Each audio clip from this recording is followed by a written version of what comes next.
സെക്രട്ടേറിയറ്റിൽ വീണ്ടും മാധ്യമങ്ങൾക്ക് കർശന നിയന്ത്രണം. മുഖ്യമന്ത്രിയുടെ ഓഫീസുള്ള നോർത്ത് ബ്ലോക്കിൽ ഒരാഴ്ച മുൻപ് തുടങ്ങിയ നിയന്ത്രണം ഇപ്പോൾ സെക്രട്ടേറിയറ്റിലെ മറ്റ് ഓഫീസുകളിലേക്കും വ്യാപിപ്പിച്ചു.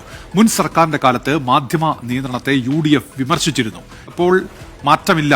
അറിയാം, കഴിഞ്ഞ സർക്കാരിന്റെ കാലത്ത് സെക്രട്ടേറിയറ്റിൽ വരുത്തിയ മാധ്യമ നിയന്ത്രണത്തിലടക്കം അന്നത്തെ പ്രതിപക്ഷ നേതാവായിരുന്ന വി ഡി സതീശൻ ഉയർത്തിയ വിമർശനങ്ങൾ. എന്നാൽ അതേ രീതിയിൽ തന്നെ വി ഡി സതീശൻ സർക്കാർ വന്നതിന് ശേഷവും ഭരണസ്ഥിരാകേന്ദ്രമായ സെക്രട്ടേറിയറ്റിൽ മാധ്യമ വിലക്ക് തുടരുന്നു എന്നുള്ളതാണ്. മുഖ്യമന്ത്രിയുടെ ഓഫീസ് സ്ഥിതി ചെയ്യുന്ന നോർത്ത് ബ്ലോക്കിൽ ഒരാഴ്ച മുൻപ് തുടങ്ങിയ നിയന്ത്രണങ്ങൾ അതിപ്പോൾ മറ്റു ഓഫീസുകളിലേക്കും ഏർപ്പെടുത്തിയിട്ടുണ്ട്. ബന്ധപ്പെടേണ്ട വകുപ്പിൽ നിന്നുള്ള ശുപാർശയില്ലാതെ സർക്കാർ ഔദ്യോഗികമായി നൽകിയിട്ടുള്ള അക്രഡിറ്റേഷനുള്ള മാധ്യമപ്രവർത്തകരെ പോലും കയറ്റിവിടേണ്ടതില്ല എന്നാണ് കന്റോൺമെന്റ് ഗേറ്റിലെ സെക്യൂരിറ്റി ഉദ്യോഗസ്ഥർക്ക് മുകളിൽ നിന്ന് ലഭിച്ചിരിക്കുന്ന കർശന നിർദ്ദേശം. പക്ഷേ ഈ അധികാരമേറ്റതിനു ശേഷം വളരെ ആവേശത്തോടുകൂടി തുറന്ന സമര ഗേറ്റും ഇപ്പോൾ പൂട്ടിയ നിലയിൽ തന്നെയാണ്.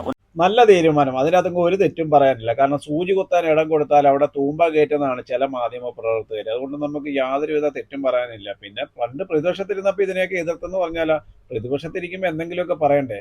പണ്ട് ഭരണത്തിരുന്നവർക്ക് വേണമെങ്കിൽ ഇപ്പം പ്രതിപക്ഷത്തല്ലേ, അവർക്കും വേണമെങ്കിൽ എതിർക്കാം, അതിലും തെറ്റില്ല.